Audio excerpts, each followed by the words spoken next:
Broadcasting from the highest tower in Hogwarts, your resident Ravenclaw, Eric Cicada, aka Mr. Honest, and this is Magic Muggle, a Harry Potter after show. So, I'm going to be honest right away. I'm a little sick recording this episode. My voice is lower and my brain's a little foggy, but honestly, it really fits the mood of what I want to talk about today. Because finishing The Goblet of Fire, the book, and then revisiting the movie immediately after gave me a realization I don't think I fully understood before. I finally understand why book readers say Goblet of Fire should have been longer. And I don't mean that as movie bad type thing. I actually still really enjoyed the movie. I think there's great casting in it. I think the graveyard sequence is visually creepy and very effective. Ralph Fiennes, forgive me if I'm not saying that right, is just incredible as Voldemort. I think they picked a great actor for it. I think they got the look down. I really enjoyed it. I enjoyed what they did with him. But this is the first Harry Potter story where I felt the movies started to lose something really important, and that's Harry's inner world. I think Goblet of Fire is the turning point where the books become too emotionally dense to fully fit inside one movie. Because the first three stories, they're layered, sure, but they're still relatively straightforward adventures. Book 4 changes everything. Now we have politics, manipulation, trauma, conspiracies, Death Eaters, Voldemort returning to power, the Ministry refusing reality, Harry psychologically changing. So the deeper I get into the books, the more I'm realizing something important. The magic of Harry Potter isn't just the events. It's Harry processing the events. In the books, Rowling keeps us inside Harry's head constantly. We know when his scar hurts and why. We know when he's panicking. We know when he feels isolated. We know when he feels exhausted. We know when he's overwhelmed. And the movies obviously can't narrate every thought unless they went down like the course of Rowling's words was Harry's words, and he's like reminiscing it as a story, like, I don't know, the Princess Bride type deal. I think The Goblet of Fire is the first time where I really felt that loss of kind of being on Harry's level and on the same page as him, and not really knowing exactly what he's thinking at certain moments during the movie. One of the biggest differences between the books and the movies is this. In the books, we live with Harry. In the movies, we watch Harry. And that sounds like a small distinction, but it completely changes the emotional experience. In the book version of Goblet of Fire, the Triwizard Tournament feels exhausting. It feels stressful. You feel Harry losing sleep. You feel the pressure. You feel everybody staring at him. You feel the confusion and you feel the paranoia. And because the book has time to breathe, moments just hit harder. Even small things like the school's arriving at Hogwarts. In the movie, they show up super early and it's this huge dramatic entrance scene. And it's very cool visually. Very cool. But in the book, it takes longer. The world breathes more. Hogwarts still feels like Hogwarts before the tournament actually fully takes over. And weirdly enough, that slower pacing makes the payoff stronger. Everything in the movie has to move fast. Super fast. Because the book lets tension simmer, and there's just no time for that in the actual movie. And okay, we have to talk about this because I've seen memes on the internet about this for years. The part where Dumbledore goes to Harry, "Did you put your name in the Goblet of Fire?" Book Dumbledore calmly asked Harry a question. Movie Dumbledore runs down the stairs like he just heard somebody stole his wand or something. Like, he is angry, very angry. And it's genuinely, honestly, one of the funniest adaptation differences ever because it just kind of completely changes the energy of that scene.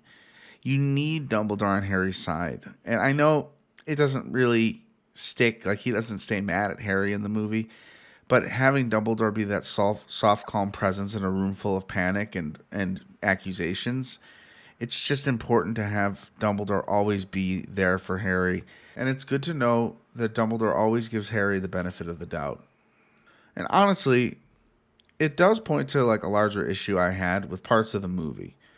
The book version trusts quiet tension more.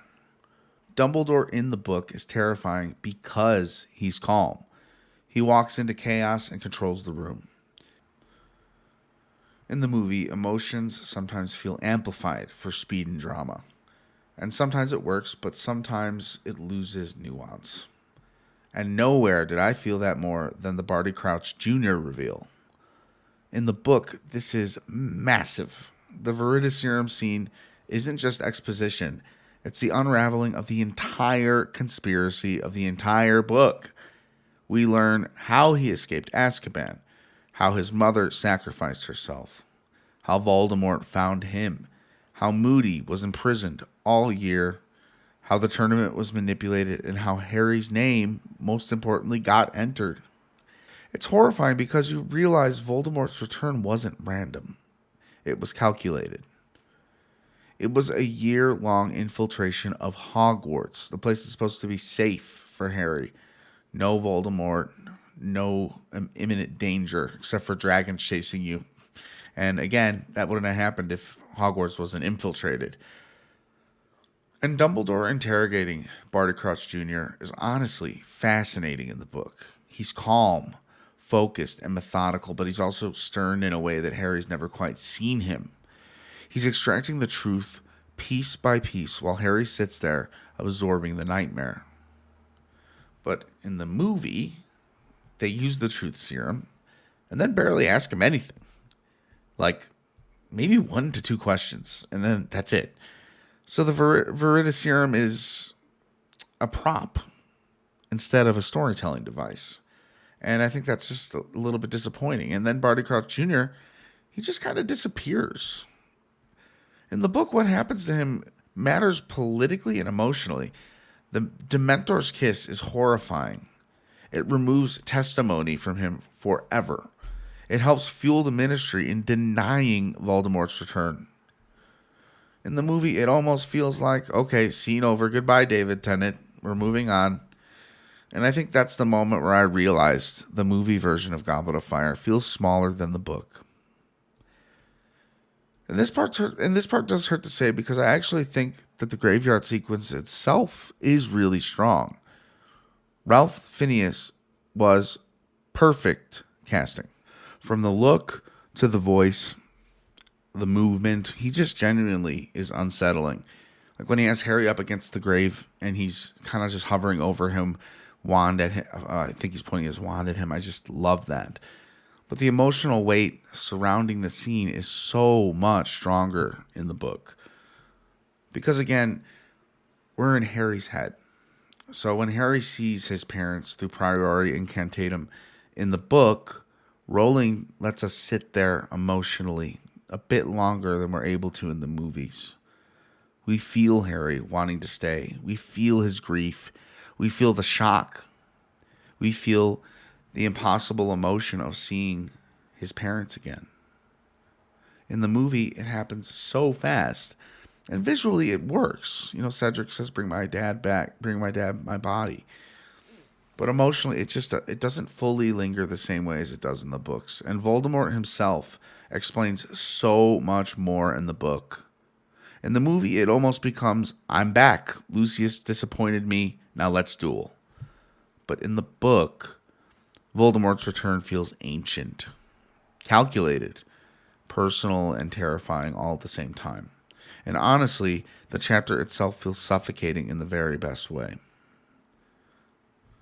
But weirdly enough, all of this actually makes me more excited for the HBO Harry Potter series. Because I don't need scene for scene perfection. I don't need every single line copy and pasted exactly. But what I do want is more time inside Harry's emotional experience. I want the quieter moments, the dread, the confusion, the paranoia, the grief. I want the series to trust stillness sometimes. And honestly, I think the Goblet of Fire is the exact moment where Harry Potter stops being just a magical adventure and starts becoming something heavier and bigger than itself. And bigger than itself.